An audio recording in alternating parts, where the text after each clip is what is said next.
찬양이 갈수록 더 아름다워지는 것 같아서 감사하고 또 기쁩니다.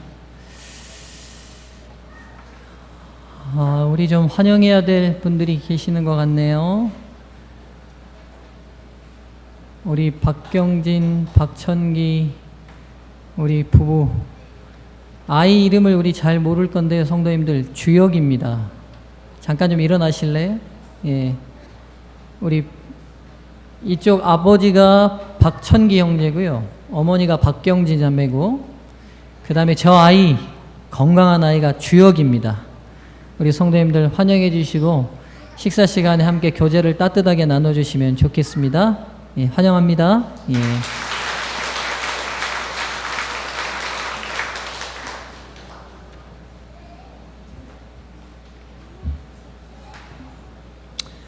오늘은 하나님의 말씀 사무엘상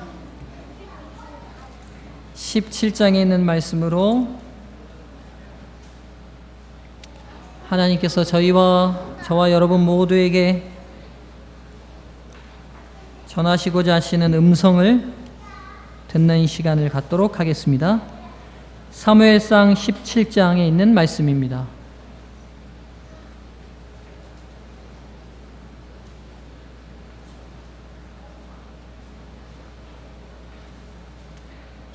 구약 성경 434쪽 사무엘상 17장에 있는 말씀입니다.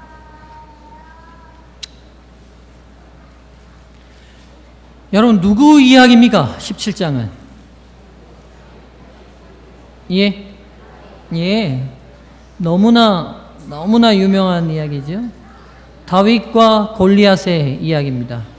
요즘 제가 금요일 저녁 설교를 다윗에 대한 말씀을 전하고 있는데, 오늘 안식일 설교의 말씀도 이 유명한 다윗과 골리앗의 이야기를 통해 하나님께서 저희에게 하시고자 하시는 음성을 좀 듣기를 원합니다. 다윗과 골리앗 이야기의 주인공은 누군가요? 예, 다윗입니다. 근데 저는 이 다윗과 골리앗의 이야기를 오늘 그 유명한 골리앗이나 다윗의 이야기가 아니라 이름도 기록되지 않는 사람들을 주인공으로 선택해서 오늘 말씀을 좀 보도록 하겠습니다.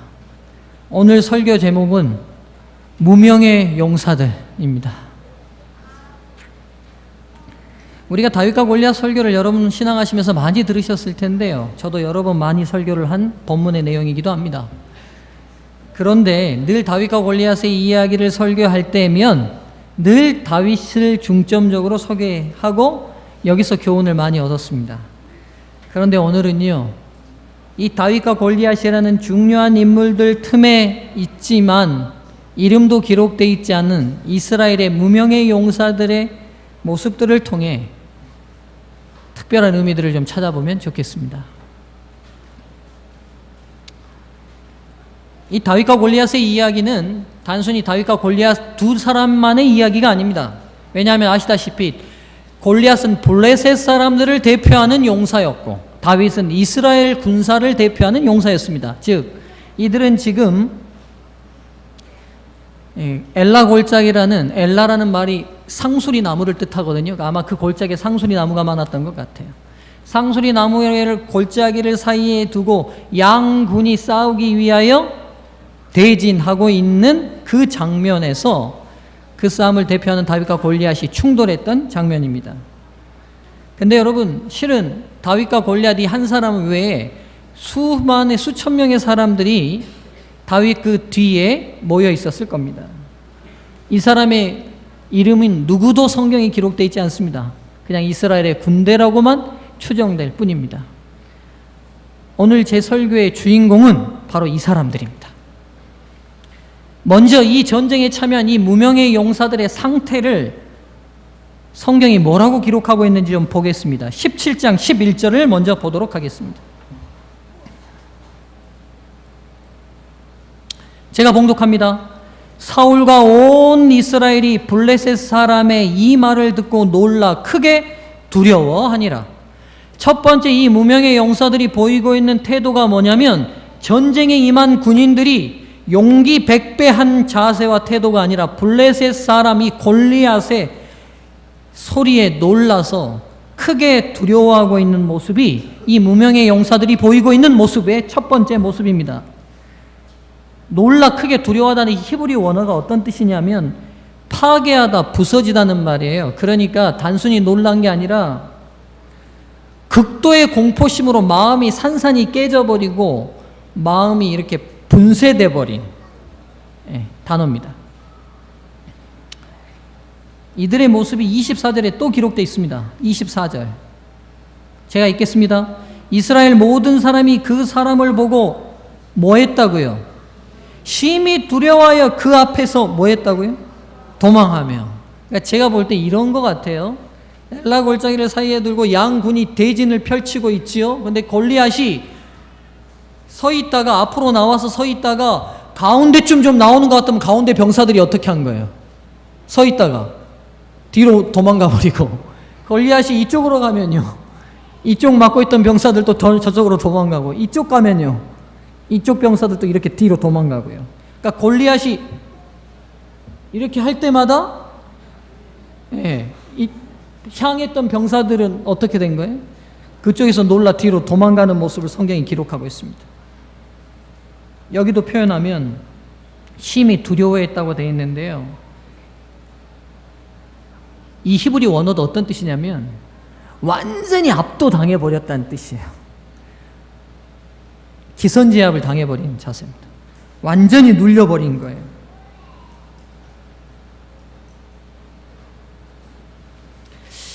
근데 이 병사들이 이날 이렇게 두려움에 떨다가요, 갑자기 이들의 심리 상태가 완전히 달라집니다. 52절입니다. 52절 이스라엘과 유다 사람들이 일어나서 소리 지르며, 두려워가지고 깨갱하고 있던 이 이스라엘 병사들이 갑자기 달라졌어요. 갑자기 일어나서 와! 하고 소리 지르면서 블레셋 사람을 쫓아 가이와 에글론 성문까지 이르렀고, 가이와 에글론이 다 블레셋 성이거든요. 그러니까 어디까지 쫓아간 거예요? 골리앗이 이렇게 하면 도망갔던 사람들이 갑자기 뭐 약을 먹었는지 어쩐지 미쳐가지고 소리 지르면서 어디까지 막 블레셋 사람들 쫓아갔다는 거예요. 그들의 성문 앞까지. 그래서 블레셋 사람의 상한 자들은 사라임 가는 길에서부터 가드와 에글론까지 엎드려졌더라. 그러니까 그렇게 쫄아있던 이스라엘 군인들이 막 일어나가지고 막 어디서 용기가 생겼는지 막 블레셋 사람들을 막 질풍노도처럼 막 몰아붙여가지고 가는 길에 막 다 때려 죽이고 가면서 그 칼에 맞아 죽은 블레셋 사람들의 시신들은 놓여있고 블레셋 성문까지 이른 장면을 묘사하고 있어요. 굉장한 반전이 일어났습니다. 무려 여러분, 이 이스라엘 백성들이 하루 이틀도 아니고 40일 동안 숨어서 웅크리고 있었거든요. 두려워서 어느 누구나 대적하지 못하고. 그들이 그렇게 심리적으로 위축돼 있다가 도대체 무슨 일이 있었길래 완전히 반전해가지고 어디서 이런 용기가 생겨서 40일 동안 숨어 지내던 이들이 완전히 이렇게 달라졌냐는 거죠. 왜 이렇게 달라졌을까요? 이들을 이렇게 달라지게 한 이유가 뭡니까? 하루 이틀 다니고 40일 동안 완전히 쫄아서 숨죽이고 죽어있던 이스라엘 군인들을 단지 무슨 사건이 있었길래, 무슨 일이 있었길래 이렇게 달라지게 했냐는 거죠. 갑작스러운 반전이 생기게 했냐는 거죠. 무슨 일이 있었습니까? 잘합니다. 40일 동안 블레셋은 기세등등했고 이스라엘 백성은 완전히 위축돼 있었는데, 그 40일이 지난 어느 날 다윗과 골리앗이, 그들을 대표하는 다윗과 골리앗이 충돌하여 붙었는데 누가 이겼어요? 다윗이 이겼어요. 51절입니다. 다윗이 달려가서 블레셋 사람을 밟고 그의 칼을 그 집에서 빼어내어 그 칼로 그를 죽이고 그 머리를 베니 블레셋 사람들이 자기 용사의 죽음을 보고 도망하는지라. 그러니까 여러분, 두 무리의 심리 상태를 한번 보시면 되는데요, 40일 동안 기세등등했던 블레셋 사람들은 왜 기세등등했냐면 누구 때문에 기세등등했던 거예요? 골리앗 때문에 기세등등했고, 40일 동안 이스라엘 백성들이 숨죽이고 쫄아가지고 가만히 있었던 이유는 누구 때문이에요? 아무도 없었기 때문이에요. 그들을 대표하는 왕인 사울조차도 쫄아 있으니까 그 사울의 쫄아 있는 삶의 모습이 그들에게 그대로 투영됐죠. 근데 40일 동안 그러겠다가 이게 완전히 역전돼 버렸어요. 역전된 이유가 뭐냐면 단순해요. 블레셋을 대표했던 골리앗이 이스라엘을 대표하고 나간 다윗 앞에 꼬꾸라지고 난 다음에 완전히 달라져 버렸어요. 완전히 이 40일 동안 이스라엘 병사들을 억누르고 있었던 이 공포심이 완전히 제거되고 용기 백배한 용사들로 다시 태어났어요. 질문들이죠. 이스라엘이 이겼습니까? 다윗이 이겼습니까? 아니, 골리앗을 이긴 사람이 이스라엘이 이긴 거예요? 다윗이 이긴 거예요? 아니, 그냥 성경대로 얘기하시면 돼요. 누가 이겼습니까? 다윗이 이겼어요. 근데 이스라엘이 왜 좋아해요? 너무 당연한 걸 물어보니까 어이없다는 표정으로 저를 보시는데. 그리고 골리앗이 졌습니까? 블레셋이 다 졌습니까? 블레셋이 졌어요. 근데 골리앗이 졌어요. 근데 왜 블레셋이 도망가요? 예? 여러분, 이 장면은 믿음이 무엇인지를 우리에게 보여주는 굉장히 중요한 장면입니다. 보세요. 이스라엘 군인들에게는요, 다윗과 같은 믿음도 없고 용기도 없고 다윗과 같은 배짱도 아무것도 없었어요. 맞죠? 그런데 다윗이 이기는 순간 그 승리가 누구 거라는 자기인식이 있어요. 내 거라는 자기인식이 있는 거예요. 그러니까 다윗이 이겼지만 이 승리가 다윗의 승리가 아니라 누구의 승리라는 인식이 있는 거예요? 내가 이긴 거예요. 그러니까 어떻게 된 거예요? 40일 동안 쫄아 있었던 과거는 다 뒤로 한 채 분연히 일어나 자기가 이긴 것처럼 그 두려움의 대상이었던 블레셋을 향하여 압도할 수 있는 용기로 변화돼 버린 거예요.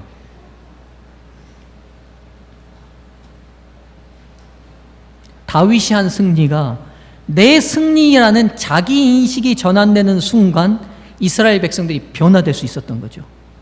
지금 이 본문이 말하려고 하는 근본 취지가 뭐냐면 십자가에 달린 건 누가 달리셨어요? 십자가로는 누구로부터 승리를 얻으셨어요? 예수님이 누구로부터요? 사단으로부터 승리를 얻으셨어요. 오늘 우리가 그 십자가의 승리를 우리의 것으로 받아들이면, 우리의 승리로 인식하면 그 승리가 누구의 승리가 되는 거예요? 우리의 승리가 되는 거예요. 이거 말하려고 오늘 이 싸움이 기록되어 있는 거예요. 여러분, 이 무명의 용사들이요, 믿음도 없고 용기도 없고 배짱도 없고 아무것도 없지만 한 가지 분명한 건 있었어요. 그건 뭐가 있었냐면 다윗의 승리가 내 승리라는 자기 인식은 있었어요. 즉 나는 누구와 연결되어 있다는 거예요. 다윗과 연결되어 있어요.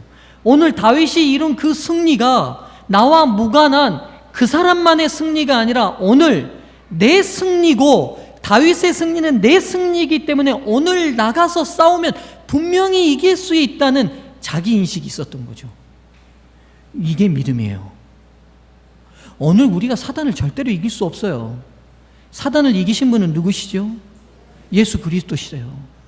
오늘 그분의 승리가 우리의 승리라는 자기 인식을 만들어내는 게 믿음이에요. 이게 믿음이에요. 오늘 기독교가 끊임없이 예수 그리스도를 다시 바라보게 하고 다시 바라보게 하고 다시 바라보게 하는 이유가 뭐냐면, 오늘 그리스도가 이루신 모든 승리와 성공은 오늘 누구의 것이라는 걸 자꾸 우리에게 얘기해 주고 싶은 거예요. 누구 거라고요? 누구 거라고요? 예, 내 거라고요. 집사님 감사합니다. 몇 분 조시는 분이 계셔가지고 윤주경 집사님을 부목사로 제가 임명하겠습니다.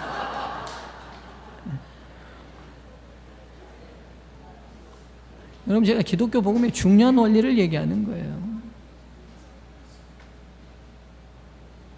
오늘 하나님께서 우리에게 다른 걸 기대하시는 게 아니에요. 나가서 율법 잘 지키고 선한 일 많이 하고 헌신 많이 하고 희생 많이 하라고요. 근본적으로 그걸 기대하시는 게 아니라 이 땅에서 그리스도가 이루신 완전하신 생애와 완전하신 승리와 완전하신 성공이 오늘 누구의 것이라는 것을 인식하라는 거예요. 내 거란 걸 인식하라는 거예요. 우리가 그리스도 안에 완전히 들어갈 때에 그게 곧 승리와 성공의 비결이라는 것을 성경이 말하고 싶은 거예요. 갈라디아서 2장 20절을 찾겠습니다. 갈라디아서 2장 20절입니다.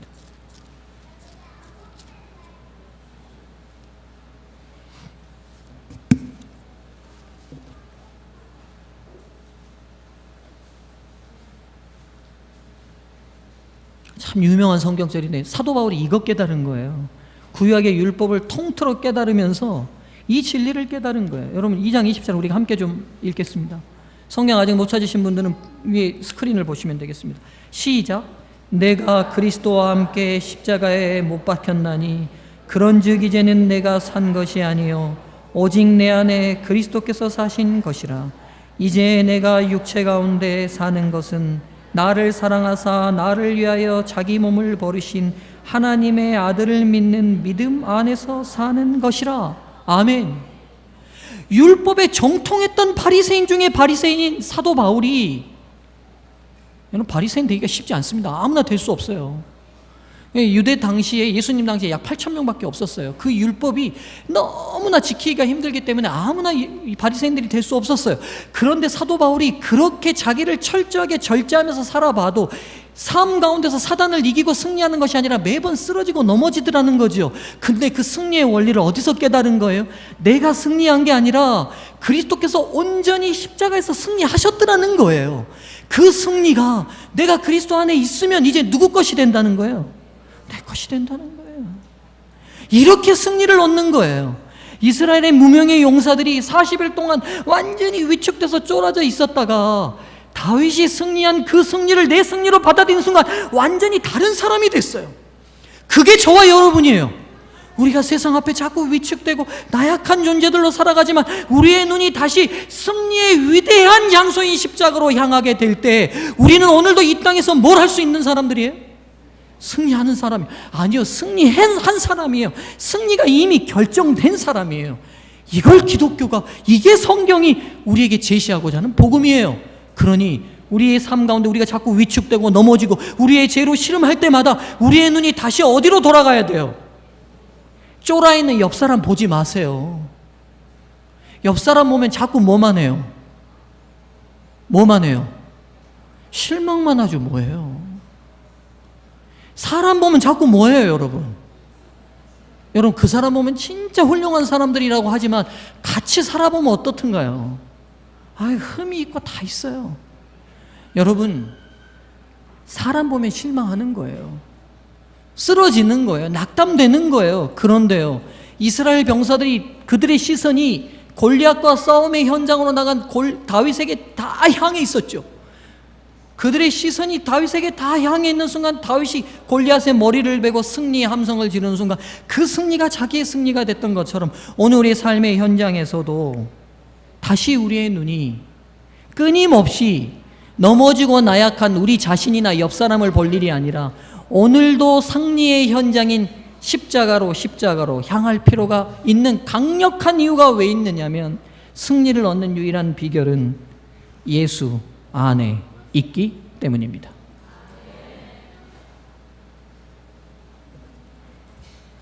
그래서 여러분, 바라보면 그렇게 중요한 거예요. 무엇을 바라보느냐는 오늘 우리의 생사 여타를 쥐고 있는 굉장히 중요한 신앙적 초점이 됩니다. 여러분 혹시 거울신경세포라고 들어보셨나요? 1980년대 초에 이탈리아의 신경생리학자인 유명한 리졸라티라는 학자가 있는데 이 사람은 뭘 계속 연구했냐면 원숭이 뇌를 가지고 인간의 뇌를, 인간 가지고 실험할 수는 없으니까 원숭이 뇌를 가지고 실험을 했는데 우연찮게 한 신기한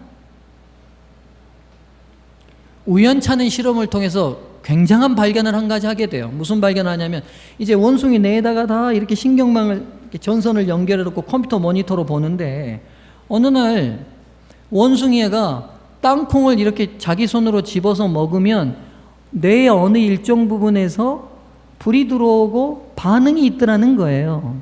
그런데 여러분 놀라운 건 뭐냐면 그 땅콩을 뺏었어요. 원숭이한테 뺏고 난 다음에 사람이 그 땅콩을 집는 순간 원숭이가 자기가 손으로 집었을 때 반응했던 그 뇌의 부분에 반응이 일어나더라는 거예요. 자기가 행동을 안 했는데도. 실험은 계속됩니다. 여러 실험을 반복하면서 깨달은 게 뭐냐면 우리의 뇌에는 신경세포 중에 거울신경, 이름을 그렇게 붙였어요. 거울뉴런이라고 이름을 붙였는데 거울신경세포라는 게 있는데 여러분 남이 주사 맞으면 맞는 거 봐도 저와 여러분 움찔할 때 있어요 없어요? 있죠. 옆 사람이 책 넘기다가 손 딱 베고 났는데 뵌 사람이 아니라 본 사람들이 다 어때요? 움찔하죠. 그쵸? 그 다음에 월드컵 때 우리나라 국가대표들이 뛰는데 여러분이 뛰지도 않으면서 어때요? 흥분은 누가 하고 앉아 있어요? 본 사람들이 하고 앉아 있어요. 맞죠? 누가 하품을 해요? 하품이 전염돼요 안 돼요? 돼요. 이게 다 뭐냐면 우리의 뇌 속 안에 거울신경세포라는 세포가 있더라는 거예요. 이게 뭐냐면 우리가 행동하지 않지만 남이 행동하는 그 행동에 그대로 우리 뇌가 뭐 하더라는 거예요? 반응하더라는 거예요. 반응하더라는 거예요. 여러분 그래서요 성경의 중요한 원리 중에 하나가 바라봄의 원칙인데 뭘 바라보느냐에 따라서 어떻게 된다는 거예요? 그대로 변화되더라는 거죠. 히브리서 12장 찾겠습니다. 히브리서 12장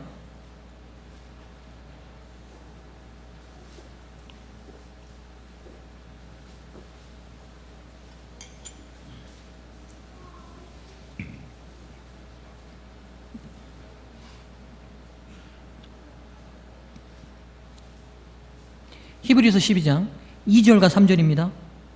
함께 읽겠습니다. 시작. 믿음의 주여 또 온전케 하시니 예수를 바라보자. 잠깐만요. 히브리어 기자인 바울 사도가 우리에게 뭐라고 했냐면 믿음의 주여 또 온전케 하시는 뭘 바라보자고 호소해요? 예수 그리스도를 바라보자고 호소해요. 저는 그 앞에 있는 즐거움을 위하여 십자가를 참으사 부끄러움을 개의치 아니하시더니 하나님 보좌 우편에 앉으셨느니라. 너희가 피곤하여 낙심치 않기 위하여 죄인들의 이같이 자기에게 거역한 일을 참으신 자를 뭐하라? 생각하라. 즉 신앙의 굉장히 중요한 덕목 중에 하나가 우리가 끊임없이 누구를 바라보라는 거예요.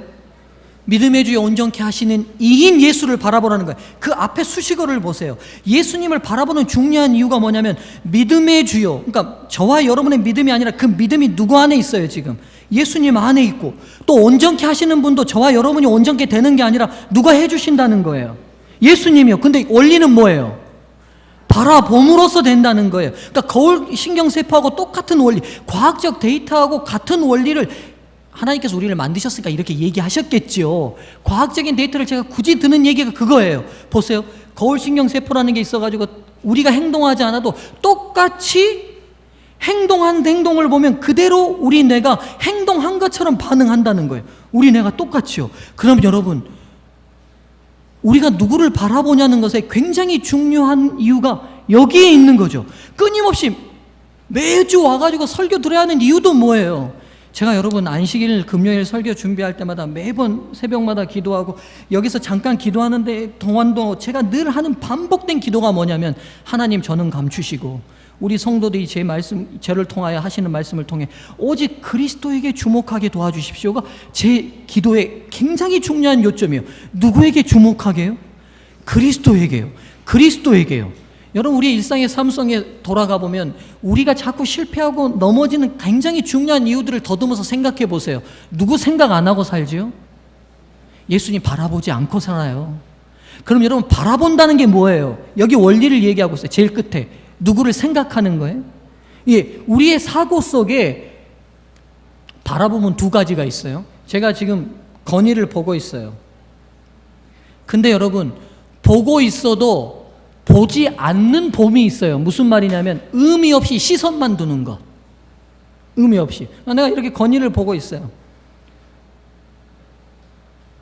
이 봄이 그냥 내가 아무 의미 없이 그냥 이쪽을 바라보는데 그쪽에 건의가 있는 봄이 하나의 봄이에요. 근데 여러분, 성경이 말하는 바라봄이란 건 뭐냐면 내가 이렇게 건의를 보는데 어떻게 보고 있냐면, 건의 참 어떻게 하면 훌륭하게 하면 좋을까? 우리 건의 참 착해. 욕하는 거 빼고. 우리 건의 참 어떻게 하면 저 아이가 예수님 사랑을 깨닫게 할 수 있을까? 관심과 애정을 가지고 바라보는 바라봄이에요.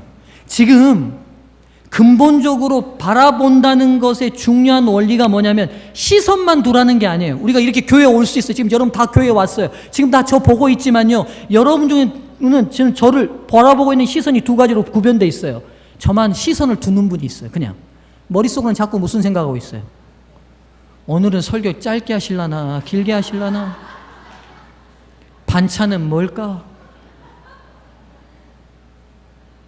여러분, 죄송한 얘기지만 이거는 저를 보고 있지만 보고 있는 게 아니에요. 이건 안 보는 거예요.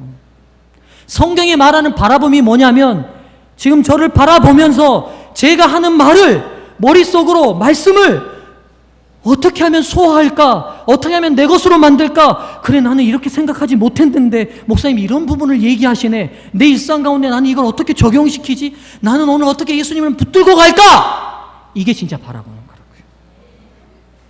오늘 그리스도의 승리가 우리의 승리로 될 수 있는 유일한 비결은 뭐냐면, 이날 이스라엘 병사들이요, 믿음도 없고 용기도 없고 아무것도 없지만 이들에게 배워야 될 중요한 신앙적 자세가 있는데, 다윗을 뚫어져라 쳐다보면서 다윗의 일거수일투족을 오늘 자신의 삶으로 다 소화해낸 거예요. 맞잖아요. 골리앗을 잘라 죽였을 때 그들이 막 전율을 느꼈을 거예요. 40일 동안 쫄아서 죽어 있었던 그들의 과거는 다 잊어버린 채 다윗의 손에 쥐어진 칼이 누구의 손이라고 생각했겠어요? 내 손이고, 골리앗의 목이 베어져서 피가 철철철 나왔을 때, 너무 리얼하게 표현하면 안 되겠네요. 그 승리의 통쾌감과 쾌감이 누구의 것으로요?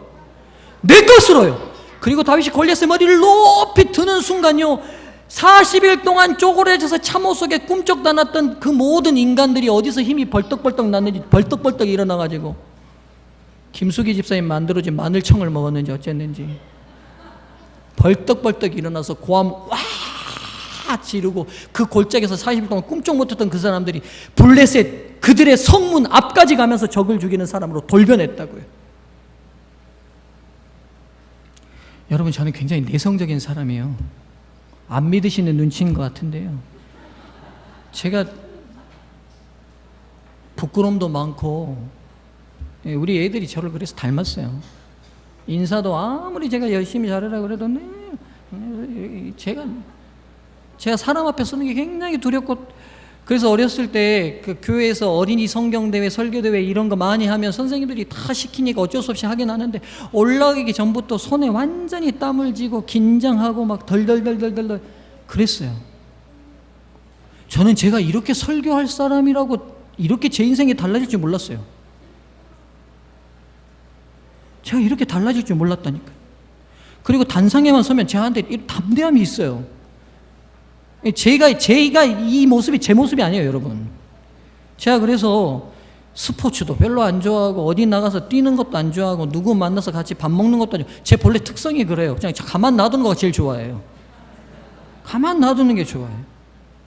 근데 사람들이 제가 굉장히 적극적이고 그럴 거라고 생각하는데 아니에요. 그게 제 특성이 아니에요. 근데 저에게 이게 어디서 나왔냐 이거예요. 예수 그리스도가 저를 이렇게 만드셨어요. 담대하게 만드셨어요. 전하면서 용기가 생기고 자신 있게 말하고 싶고, 한 명이라도 안 재우고 깨워서 말하고 싶고 전달하고 싶은 이 용기가 어디서 나왔을까? 예수님이 저에게 주신 것 같아요. 왜요? 그분이 다 십자가에서요 승리하셨으니까요. 사랑하는 성도님들이시여, 그리스도를 깊이 생각하시면 좋겠습니다. 매일의 삶 가운데서요, 그리스도를 바라보는 건 깊이 생각하는 거예요. 부인에게도 화나는 말을 하고 싶을 때도 예수님 십자가에 달리셨을 때 다 참으셨던 거 생각, 뭐 황덕수 집사님, 오정희 집사님 막 손을 꽉 잡으시는데 막. 저도 훈련 중입니다. 우리 애들한테나 우리 안사람한테나. 우리 승희가 이렇게 내가 누워있는데 팔을 꽉 밟아요. 그래서 나도 모르게 승희 엉덩이를 딱 세게 때렸어요. 건이야, 아빠한테 많이 당했어? 왜 그래? 때리고 난 다음에, 나도 모르고 때리고 난 다음에 무슨 생각이 있을까요? 아, 우리 예수님 같으면 참았을 텐데. 미안하더라고요. 미안해요. 저도 훈련 중이에요.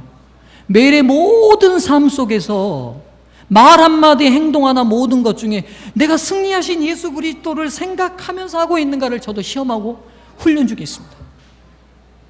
사랑하는 성도님들이시여, 승리는 이미 예수 그리스도께서 이루셨어요. 저와 여러분이 하는 게 아니에요. 문제는 그분과 제가 온전히 하나 되도록 깊은 바라봄, 깊은 관심과 애정을 둔 바라봄으로 몰입할 때에 그 승리가 제 것이 되는 거예요. 여러분, 그래서 이 거울 신경세포가 발달하면 어떻게 되느냐? 객체와 주체가 무너져 버립니다. 그러니까 가령 문태석 집사님이 저기 있으면서 웃어요. 그러면 내가 문태석 집사님 얼굴을 보면 내 겨울 신경세포가 완전히 활성화되면 집사님의 웃음이 나도 모르게 어떻게 되면 똑같이 이렇게 지어지는 거예요. 객체와 주체가 무너져 버리는 거예요. 이게 요한복음 15장의 예수님의 기도예요. 아버지와 내가 하나인 것처럼 이들도 뭐 되게 해주십시오. 하나 되게 해주십시오. 그러니까 오늘 내가 주체고 황장로님은 객체예요. 그러니까 황장로님이 하는 일이 나하고는 아무 관계가 없어. 근데 거울 신경세포가 완전히 활성화되면 황장로님이 하는 모든 표정과 행동이 누구의 것이 돼버리는 거예요? 저 객체의 것이 내 거인 주체가 돼버려요. 이게 무너져 버리는 게 경계가. 이게 완벽하게 이루어지는 그 순간을 성경은 뭐라고 얘기하느냐? 사랑이라고 얘기합니다. 그래서 사랑이 깊은 부부일수록 살면 살수록 뭐 한다고 그래요? 닮는다고 그래요. 닮아요. 이유를 아시겠죠? 둘의 바라봄이 계속되면서 겨울 신경세포가 왕성해지면서 저와 내가 경계가 무너져 버리는 거예요. 우리 예수님과 저와 경계가 무너지는 순간 그분의 승리가 저의 승리로 100% 오는 거예요. 2003년에 다모라는 드라마가 있었다고 그러는데 저는 못 봤습니다만 거기에 유명한 대사가 있었다고 그래요. 남자 주인공이 여자 주인공한테, 오정희 집사님 아시는 것 같네요.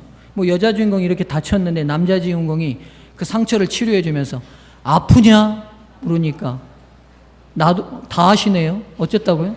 아프냐? 그러니까 성경절은 기억 못해도 2003년 드라마는 다 회개하세요. 회개하세요.